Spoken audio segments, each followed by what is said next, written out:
Good evening, everyone, and welcome to the Chrissy B Show. Whoops, something's fallen over there. I think it's Bianca. You're right, darling. I might as well introduce her since she made an entrance already. How are you, Bianca? With my lip gloss, I knew it was going to fall on the floor. Sorry. See, she brings her lip gloss onto the set. That's fine. You can pick up if you want, no problem. Well, I'll tell you about what the program is today. Now, we're going to be talking about feeling good about giving. And as you all know, being selfish means that you only care for yourself. But did you know that there's a connection between selfishness and being unhappy? So that's what we're going to be talking about today, and how also in the opposite way, being a giving person is also something that can make you really happy. And I'll also be sharing a few things that I do to spread a little bit of happiness to other people as well. And we have a lovely guest tonight. Her name is Hannah Bellamy of Cancer Recovery and Breast Cancer Partnership. She's been on before, and she's going to be coming here and telling us why it makes her happy also to be helping other people.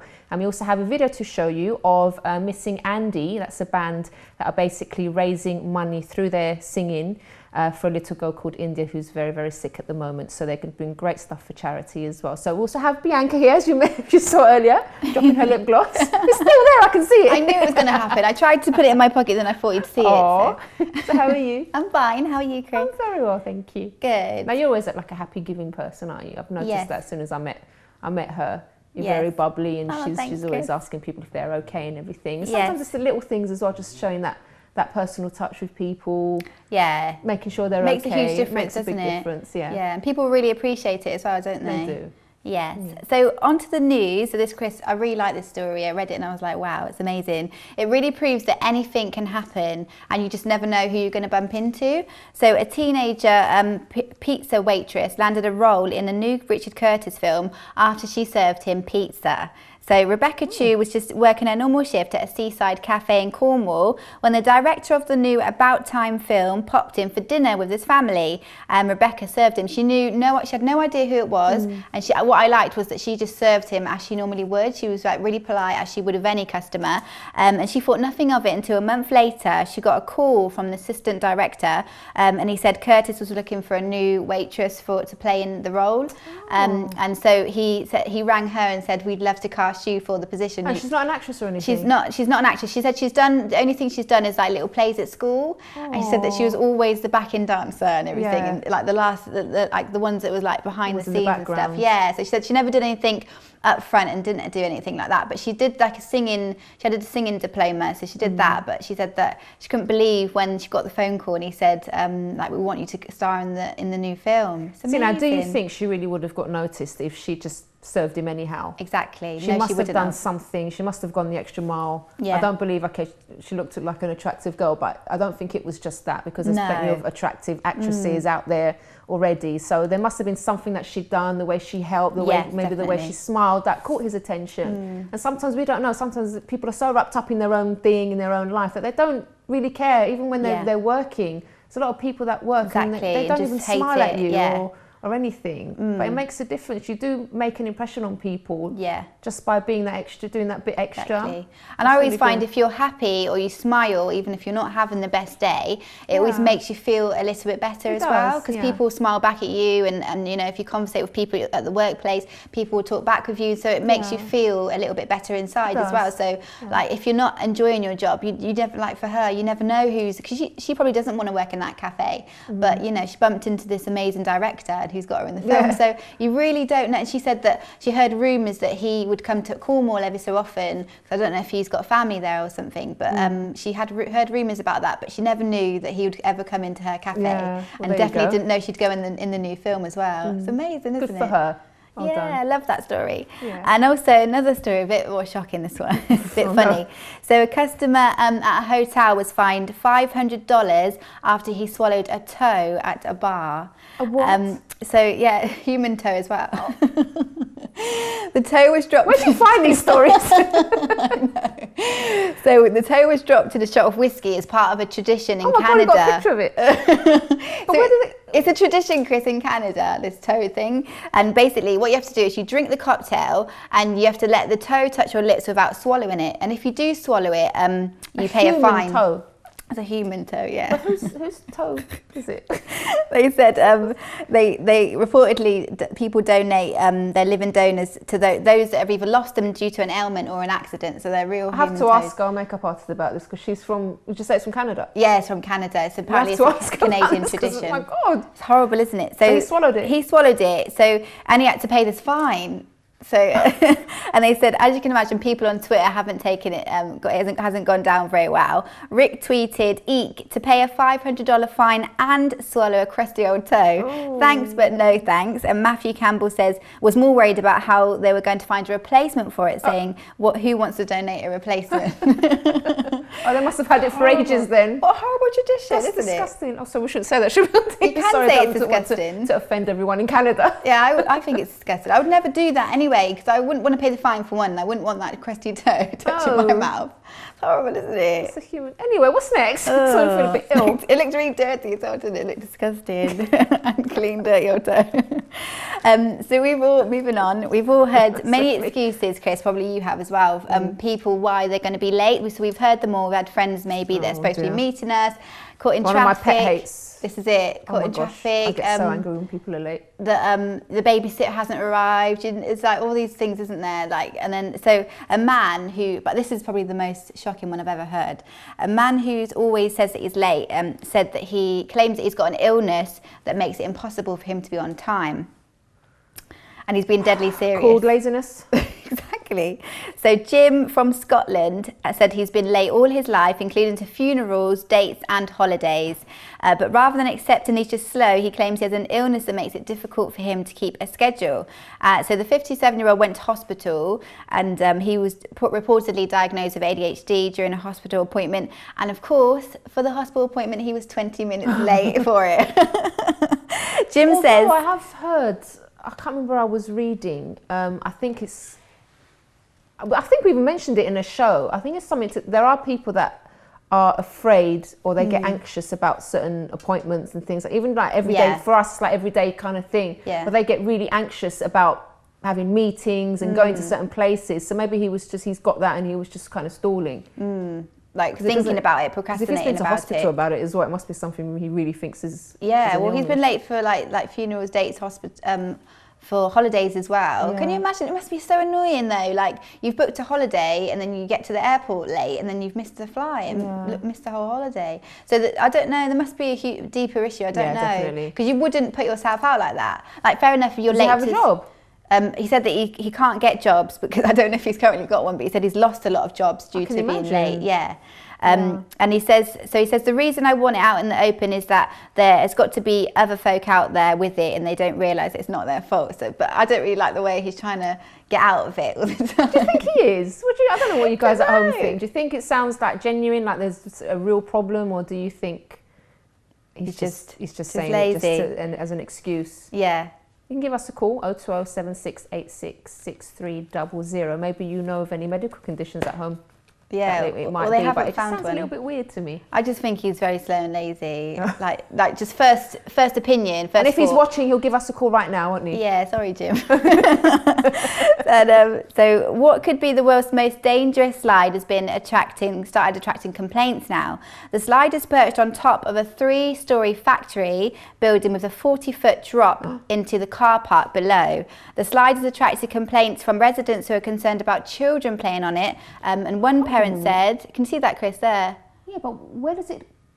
Well, it's supposed to be just as like a PR, like a promotion to attract people, attract customers. But you're going to get those silly people that are going to try and go slide off it and slide into something, aren't you? You never know. And like, even they were saying, like, getting a lot of complaints from parents because children will see it and they'll go, and older children might want to try and climb it or get up there somehow. And then there's going to be a huge accident. So all they can see is that brightly coloured. I don't understand why they'd put a slide up there. What sort of promotion? But still, no, that's dangerous. I'm not sure if the factory was like a slide company. I don't know. I have no idea. But one parent said, we worry that our children might get in there at weekends and try to play on it. You'd have to be mad to put a slide up there. And the company have said the slide is only in place for advertising purposes and will never be used. They say that we can understand people's fears, so they will be removing the slide. Oh, good for them. So that's nice. good. They're responsible and they listen to the parents in the area. Exactly. Yeah. And so this is another shocking one. So a woman from Philadelphia Australia turns up alive 13 days after her family bury her at her own funeral. So 50-year-old Sherilyn Jackson was reported missing on the 18th of July, and then 2 days later, officers found that what they thought was her body. Sherilyn's son identified the body and confirmed it, and they spent the following days and weeks arranging the funeral.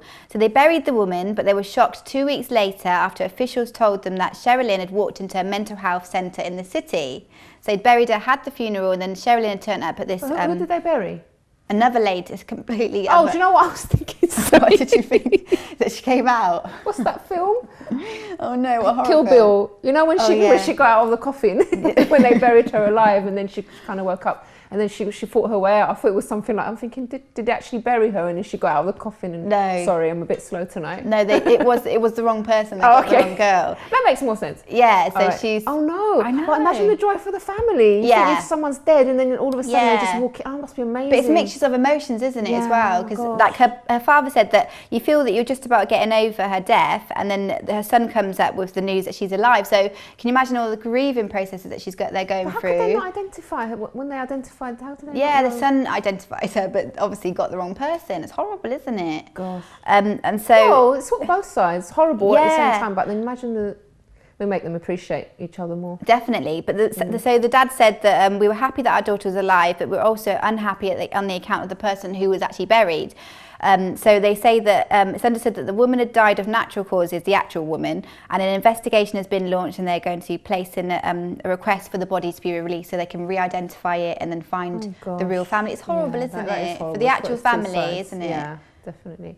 Really sad. You're going to stay with us just until we're going to go to a quick break, Bianca, and then we're going to chat a little bit more, and also we're going to introduce Hannah Bellamy to talk to us as well about giving. So do join us after this.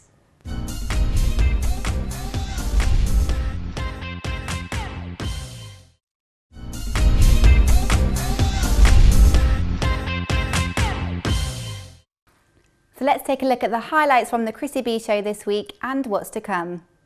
Hello and welcome to Chrissy B's Catch Up. So we show the best highlights and what's coming up in the following week. Yes, so if you want to call us live on the show, you can on 0207 686 6300, or you can even Facebook us at The Chrissy B Show or tweet us at Chrissy B Show, and she always reads out the tweets on the show as well, so it's worth doing that. And you can check out our website as well, which is chrissybshow.tv. So Barbs, what's been happening this week on The Chrissy B Show? Well, we had the Step Parents show, which is great.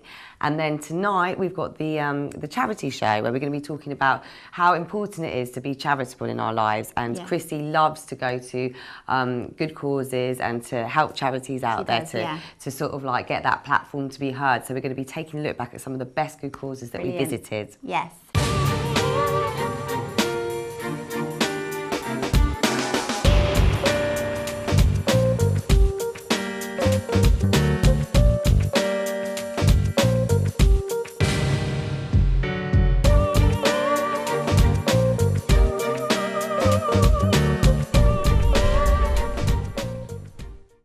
And what about the other video you went to, the Missing Andy? Went to a charity gig, Missing Andy, the band.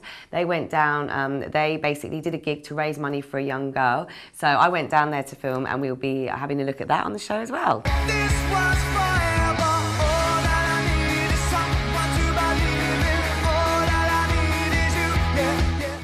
So on Monday's show, we're talking all about how to keep your mouth healthy in two ways. So we've got talking about the appearance of your teeth. So we've got a dental hygienist, Christine, coming on the show. And then we're also going to be talking about what comes out of your mouth as well. So keeping that nice and clean. So we've got an elocutionist coming on that show who's going to be teaching us a lesson in speech therapy live on the show. And Chrissy's going to be taught it. And we've got a special guest as well. So I'm really, really looking forward to that. Me too. I know.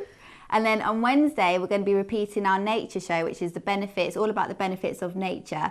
And we had Aaron Whitnell, who came on the show, who's a wildlife adventurer.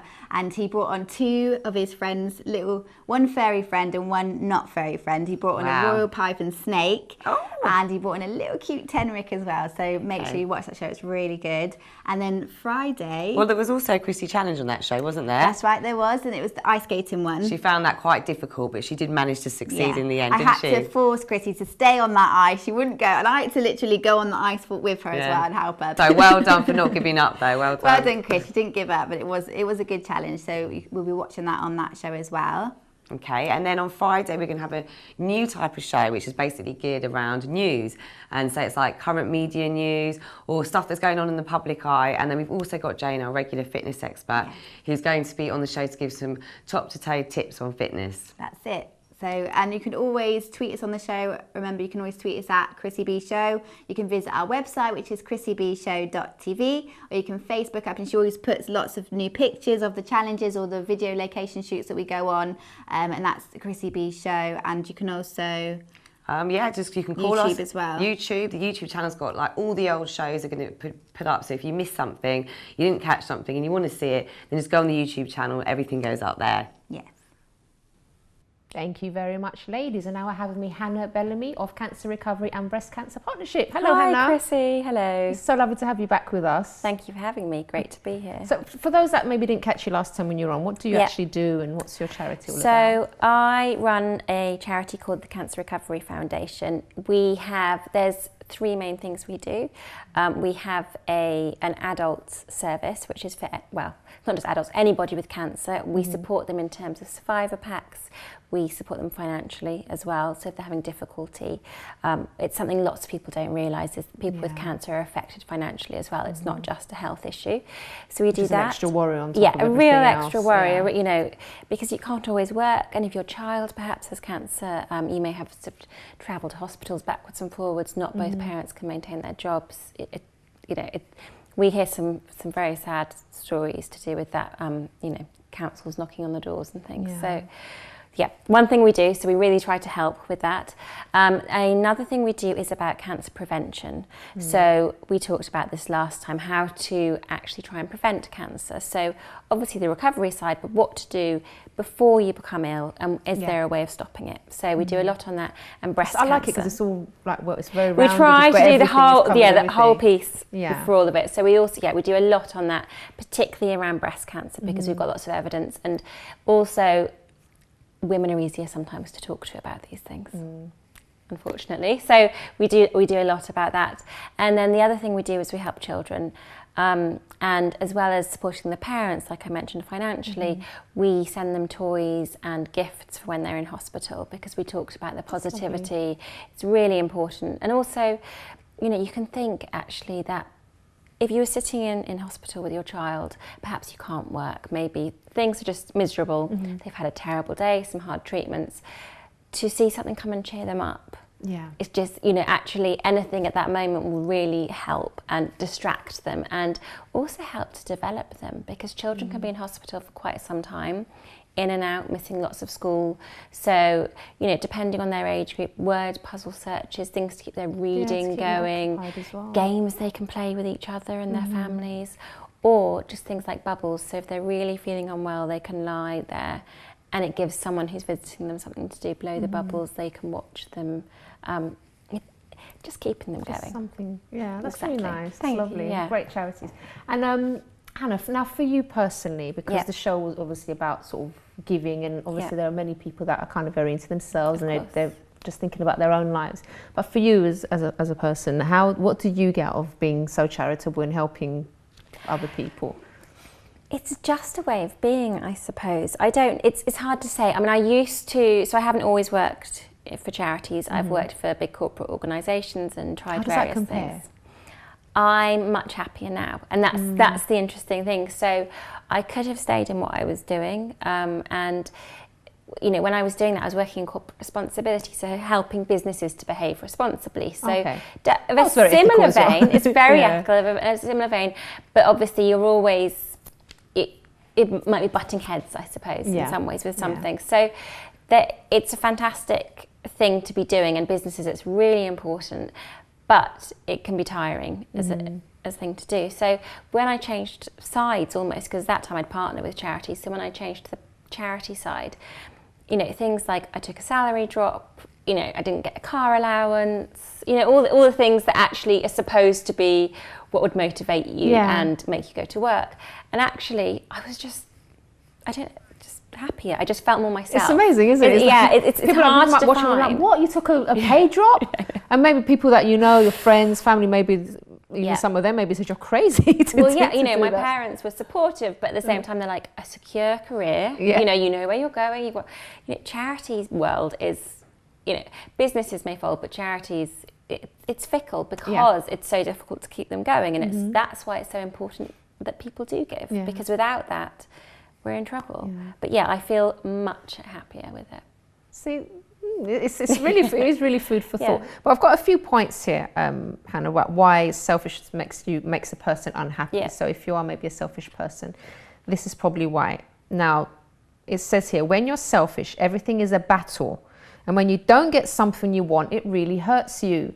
So for example, if you're always thinking about yourself and you've got these goals, but selfish goals, like for example, I have to get that I don't know, that new car. Okay, it's fine. It's great to have a new car, but if that's all you're thinking about, and maybe you ignore your family, you ignore your children, that's all you want, and if you don't get it, you just feel terrible for not having it. Well, then you failed, and and you rather keep failing. than just enjoying a really nice meal that you're cooking that evening or something. I think often it's being in the moment as well, isn't it? And thinking about who you're with and how to relate to people, and that's right. Trying not to strive for things that aren't important.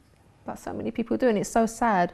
And it also says here, when you're always thinking of yourself, you're also likely to be worrying about yourself too, and your mind is consumed with you. So you're just in your own little world, your own little bubble, and imagine the thoughts that are going constantly around in your head. There's nothing else to keep your mind occupied, so you get obsessive as well. Which is never a good thing. It's a terrible thing, and it can really make you ill as well. Maybe that's in your well, we talk a lot about similar things. So giving is very important, and also forgiveness. I think we talked about that last time. That's a really important thing, and that is about letting go, isn't it? Of having to be a certain way or other. And I think that's about. It's like you said, not just thinking about yourself. That is linked to that very closely. Why did someone do that? Why? Okay, they weren't doing it to annoy me or to upset me or to whatever it was.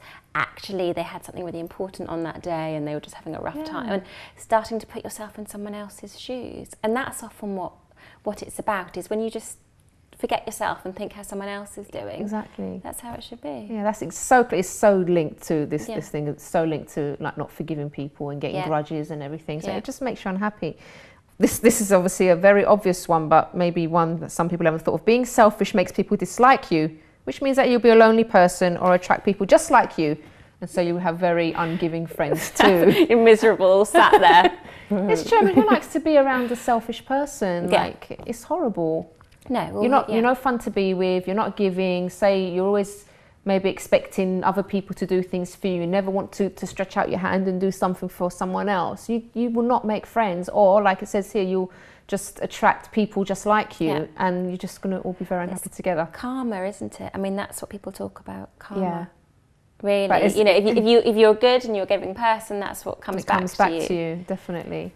All right, and there's just one more before we go to the break, and this is actually based on research. One of the laws of happiness is thinking about others. Now, there's been lots of research done about this, and the people that do think about others and do things for other people, they are a lot happier. And actually, I think it's a bit later on, I'll be talking about this as well, that they did some research about illnesses as well, and they found that those that in their illness stages, when they helped others, even though they were sick themselves, they recovered quicker.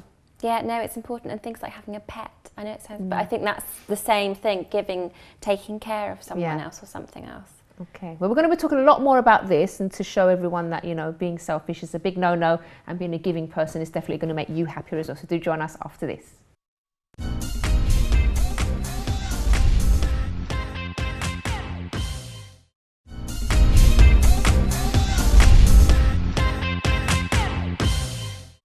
Welcome back, and today we're talking about why it's very important to be a giving person and why it makes you happier.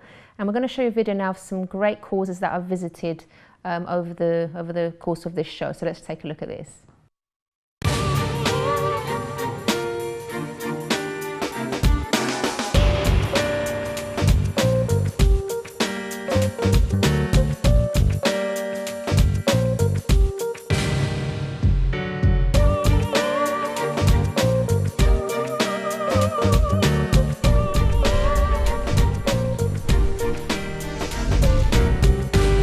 Okay, thanks so much for letting us come here today.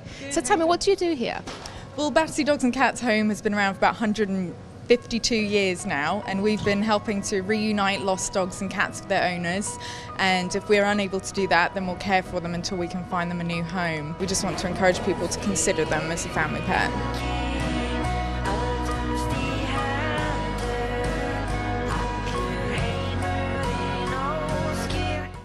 We started running Groove School, which is a children's DJ and music workshop, and through that I met Oz and the whole Music for Children team, got involved in the world's highest gig. For the month of May this year, we went to Nepal, Kathmandu, and then embarked on a sort of 2.5-week trek up to Mira Peak Mountain, which is at 6,600 metres.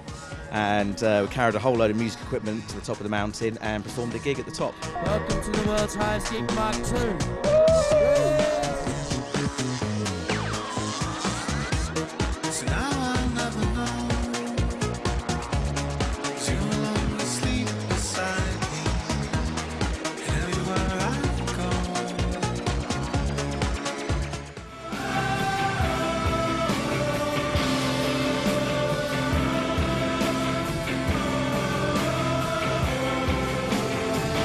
I Can Dance started about 5 years ago by Juliet, the principal. She is a ballet teacher, a special needs teacher, and a dance movement psychotherapist. She started running it from her dining room with classes for kids on a Saturday morning. My son started attending at that time. So he got exercise, which is very difficult for some children with physical disabilities to get regular exercise. And then when I see his little face when he comes on the stage in a real theatre with 400 people in the audience, he just came alive and it was fantastic. Refuge is a national domestic violence charity, so we work around the country to provide a range of domestic violence services to support women who are experiencing domestic violence. And on any given day, our services are supporting 1,600 women and children. I noticed there's a photo there of Princess Diana. Can you tell us what that's about? Yeah, Princess Diana very kindly came to Refuge in 1983 when the name for our organisation changed from Chiswick Women's Aid to Refuge. Princess Diana was a contact of my boss, Sandra Hawley, and she has taken Refuge from that one building to what is now the largest domestic violence specialist provider in the country.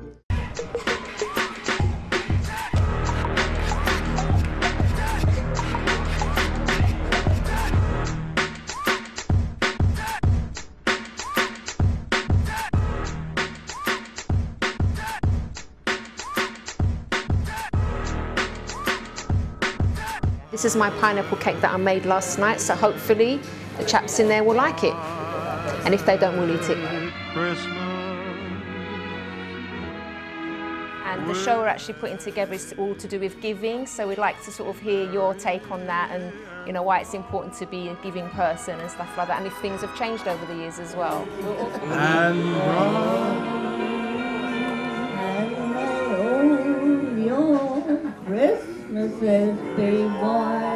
Oh, fantastic.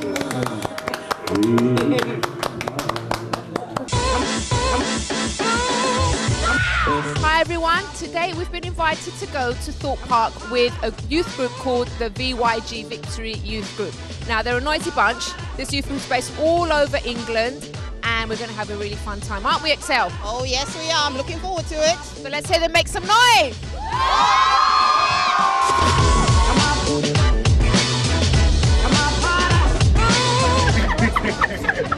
We're laughing at someone else's demise.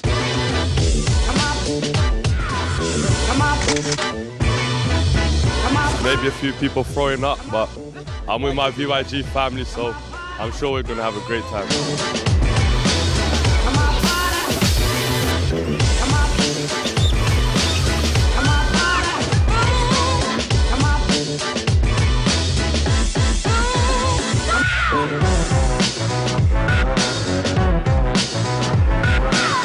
My heart was here, my body was there.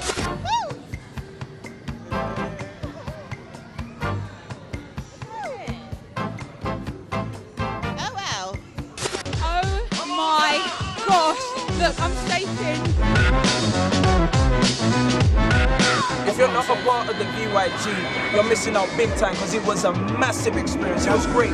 Ain't that right, guys? Yes, yeah. So when were you diagnosed with Asperger's syndrome? I wasn't actually diagnosed until I was an adult. I was about 23. I had some I got left out a lot at school and sort of out of school. In the workplace, I kind of was misunderstood as well and sort of a little bit bullied, I'd say. But since then, I've managed to sort of turn things around. Jo has won the World Kickboxing Championship 2 years in a row, isn't it? 2011 and 2012. Who are your friends here at your school? Well, Oliver. Well, not that one, the big one. Adult. It's lovely to meet you. So tell us why you first of all wanted to start the school. I wanted to start the school because I have two sons, Patrick and Angelo, and when they were younger they just didn't have a school to go to, and I was very frustrated. And because of all the books that I read about how important it was for early intervention for children who have a diagnosis of autism, that's why my frustrations started to get more and more. So we decided in the end, let's set up our own school. My boys have taught me that anything is possible. What a fantastic school, and what an honour it was to meet Anna, who went to great levels to achieve this with very little to start with. Hillingdon Manor is one of the largest of its kind in Europe, offering 150 autistic children a safe, structured education and a brighter future.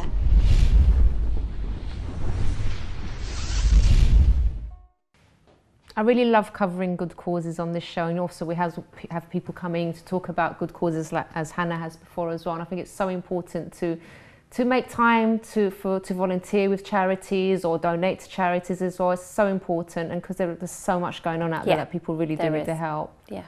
Okay, and it makes you happier too, as we're saying. They all looked happy. They did, didn't they? Yeah, you see, when you do, it just makes your day, honestly. You should try it if you don't do it already. So let's look at some of the benefits. Got a few minutes before the break. Some of the benefits for you of giving. So, as I was mentioning before the break, there are studies that have proven to show that when you do give, you are happier and healthier. So there was a study in California that found that elderly people who volunteered were 44% less likely to die over a 5-year period than were non-volunteers. So it makes you live longer. So you get something out. It's not, you know, it's not just happiness, it's health, it's everything, isn't it? Yeah, and it gives you purpose, doesn't it? Just because if you know, sort of sometimes you get to a certain age, and I've heard this before as well, people that, for example, retire earlier, they tend to kind of die earlier as well. A certain demise, so you need to keep busy, but also there's a physical activity often involved in volunteering. That's right. And also, another study was done where it was found that people who provided practical help to friends, relatives or neighbours, or gave emotional support to others, had a lower risk of dying over a 5-year period than those who didn't. So even those closest to you, sometimes your neighbour that's there next to you, maybe hardly ever talk to you, can see them looking down, you can see them needing help in some way, and a person doesn't do anything to help them. But if you do, just look around you. It doesn't have to be necessarily a charity, just even your friends, your family members, giving support to them, your neighbours, that will also make you happier and apparently make you live longer as well. Yeah, exactly. You it's do amazing, get something. And it's so easy to do as well. I mean, if you cook a large dish, you've got some extra, knock on your neighbour's door, and actually, that's a lovely thing to do. So simple. It is. And even if sometimes it doesn't appear that they appreciate it, because I remember, I think I mentioned it on the show before, when I was younger, we had this lady that lived next to us. She was really moody and she was a bit strange at times. Yeah. She used to sort of just shout and talk to the roses in the garden. She was an old lady, house full of cats, the typical kind of. And but my mum always made a point of giving her food and doing a Christmas hamper for her, and she was very very cold towards us and used to shout at us, me and my sister. But one Christmas, I'll never forget, one day she knocked on our door. She didn't say anything, she just handed us these little packages, brown paper with some string, and she bought presents for us. Yeah, and that really touched me. Really meant something to her. It did. That had been happening. And she just expressed it differently. It took her a while to show it. It was lovely because she couldn't afford it. Yeah. But she still made a way somehow. She wanted to. She did something back, and that for me was like that really stuck in my mind from a child. Yeah. Because it really does make a difference when, even if it appears that people don't appreciate it, but it doesn't mean you should stop trying or stop giving, because sometimes people are just going through problems that they can't talk about. You don't know, do you? Exactly. Okay. Also, like you were saying before the break, Hannah, when you give, you receive, you're more likely to get back from people. Exactly. Yeah. And I think that's the thing, that's not why you do it, but actually it just keeps happening and it spirals. I mean, it's so funny actually, where I live now, it's incredible. Everybody does help each other out, and I haven't seen it before. That's quite such, we've got a street party coming up Actually, I said I'd mention it. 14th of September on Devonshire Road in Chiswick. Oh, we're going to keep on going there now. There we go. Everybody come on down. You know, they're actually raising money for charity. Oh, and okay. Oh, lovely. It's brilliant. And businesses have been there for years. Everyone's involved. Everyone knows each other. It brings that community spirit, and you walk, you know, I now walk down the road and it's like, hello, what's happening? You know, and then you do know if there's something wrong. That's the thing. Then you know if there's something wrong, or if someone's not quite themselves, or you know. And then if someone's locked out, you know, it can be a really simple. I mean, I had a neighbour whose washing machine wasn't working recently, so we're like, okay, well, here's our. You know, we're on holiday actually. Have a key. Oh, that's lovely to be able to do that, isn't it? But it's just easy, isn't it? Why not? And I think the thing is just being open to other people. And you've got to have a sense of trust with people. That's right, because it does come back to you, and I mean, we've got to go to a quick break. I'll stop talking now. A quick break, and then afterwards we're going to be checking out this video with a lovely band that are helping someone very special. So do join us after this.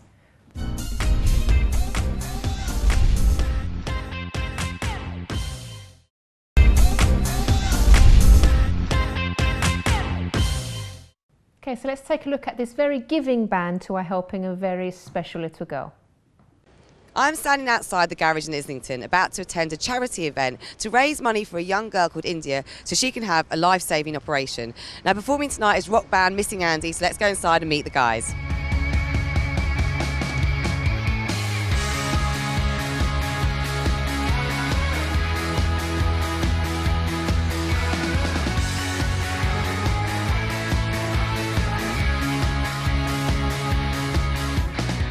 Tonight at the garage, we're treating this as our launch of our latest single, Happy Place. We've done a special edition of the single because we're going to give all the profits to a local girl called Indy Smith. She's got a bit of a rare blood condition and it's life-threatening, unfortunately. So the treatment for it is very expensive, and we're going to sort of help contribute to it by giving all the proceeds to this next single.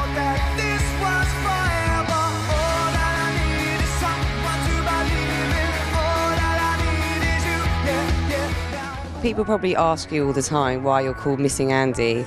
Are you going to tell me, or is that going to remain a secret? It's going to remain a secret until 50 years' time, where we can unleash those documents to the public and let them know. So as a band together, is there been anyone that's really inspired your music?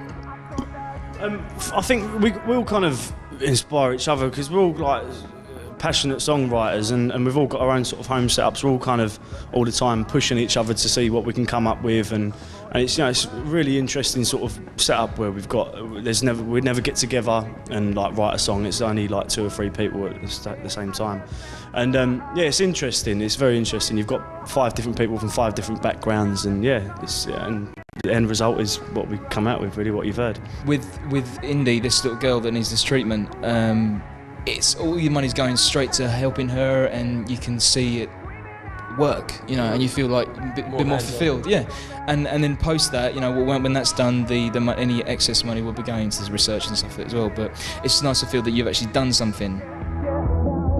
I'm Rob. I'm Alex. John. I'm Elliot. Steve. And we are Missing Andy.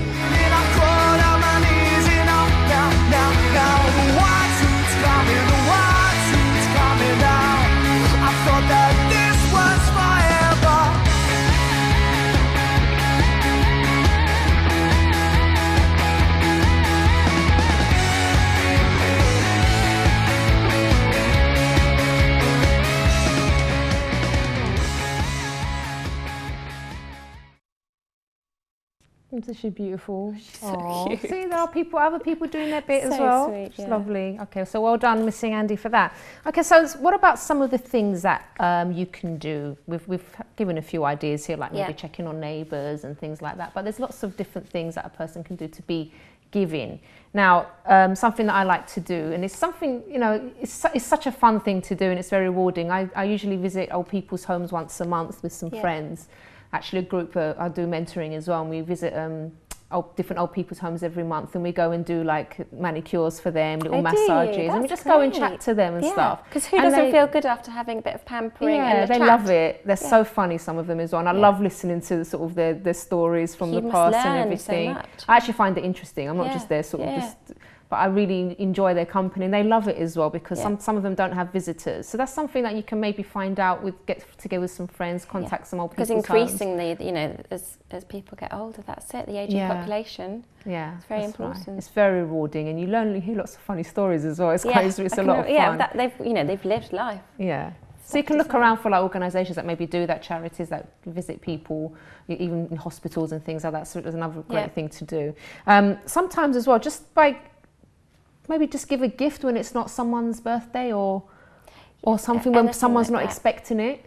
Yeah, and I tell you, one of the things we always encourage people to do is, so I told you we give gifts to the kids in hospital to cheer them up, is, if you're buying a gift for yourself or your own child, if you can, buy one for someone who does need it, an extra, try and just always think of that extra thing. It's lovely, isn't it? Yeah, you can always do that as well. And it's, maybe you say, well, I can't really afford to buy anything for someone, or give something that's special to you to someone as well. Yeah. Like, even if it's like a nice necklace that maybe someone, because I've got this problem that if someone says they like something that I'm wearing, I tend to kind of give it to them after a while. I shouldn't say that on TV, because then people are going to keep saying, oh, that's nice. But if it's just like a nice necklace that someone said they've commented on about how they've liked it on you, just take it off and give it to them. It's so nice, because then the person's not expecting it.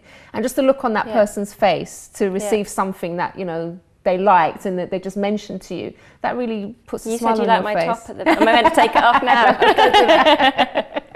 So that's something you could consider as well. And also sometimes just give of your time. Sometimes we can always say the reason, I can't afford it or I don't have time, but you can make time for people. If you know someone maybe is having like a bit of a hard time coping with a lot of work, maybe they've got a new job, maybe they've just had a child and they're all over the place, why not just cook something for them and take it round and give them a night off, or offer to babysit, or just go and spend some time with them. Yeah, and tell and remind, because often I think if you offer to do something, people appreciate it, but then you have to actually really say, I really will do it, because people don't know how much you mean it. So keep reminding people. If they don't take you up, it's not because they don't always want to. Yeah. I think that's important. I think there's lots of little things that you can do for others, and sometimes it's just a case of observing other people as well, just seeing what they need, and maybe someone's done something nice for you and you've seen that and you felt really good for that. I had a friend of mine once, I was really ill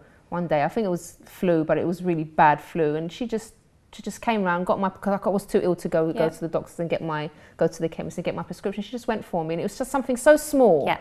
But she came from her house to my house to get the prescription and then go and get everything for me. But for you, it felt like so much. It was a lot. It was a big deal for me, because I was feeling so bad, and I just thought I can't get out of bed, but I need the medication, and she went for me. So it's just little things like that, and that always always remembered that, and I know I would do that as well for someone that. Yeah.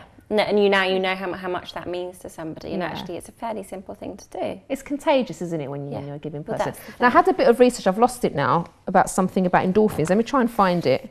Hang on a minute. Excuse my papers here. But I really wanted to read it out. Okay, here it is. So, research shows that giving is linked to the release of oxytocin, a hormone that induces feelings of warmth, euphoria, and connection to others. So you do get connected. Yeah, that's the same hormone when you give birth and when you breastfeed your baby, actually. Mm-hmm. So it must be, again, that connected feeling, and you're meant to feel very contented then as well. Yeah. And it's really good to kind of make up with someone as well, if things are a bit like, buy someone, maybe there's someone that you're having a bit of a hard time with at work, or you're not getting on too well, buy a gift and see what happens. Yeah, let it go. They're going to be so shocked. Do the big thing. Yeah, definitely. Just buy them something, or buy them a coffee or something, just see how that relationship's going to change. Of course it could backfire, but it's worth the risk. Yeah, as long as you seem genuine, then who can complain? Yeah, exactly.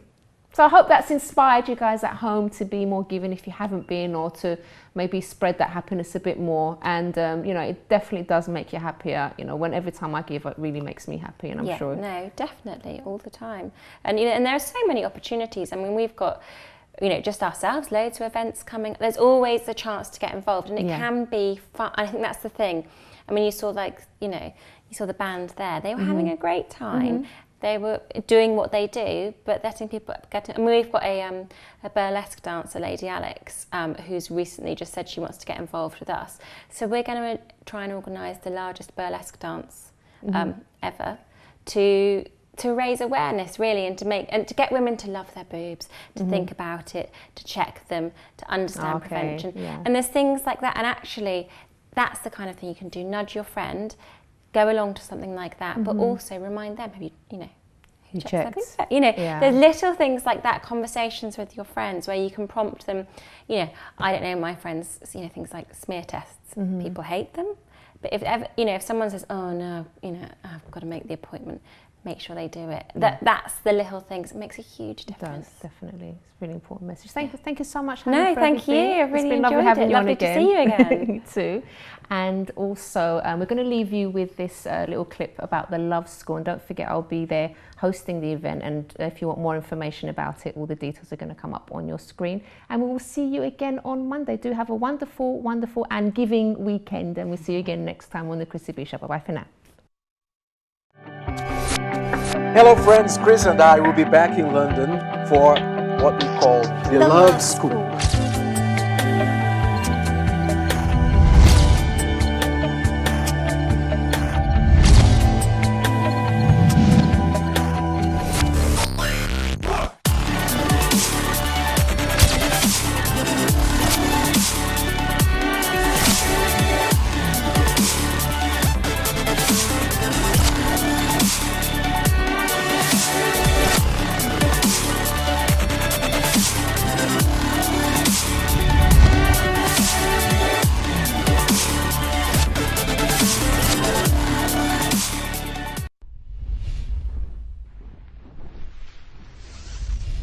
Count us in it, Des. Yeah. No. No, count us in. Don't just say now. Just do 3, 2, 1. Okay. I wasn't ready. 3, 2, 1. Bianca. Did you hear that noise? No, I'm saying to come up when she says 1. Come up. What's that noise? No, do it like. What was that noise? We'll do it like that, yeah? So after 3.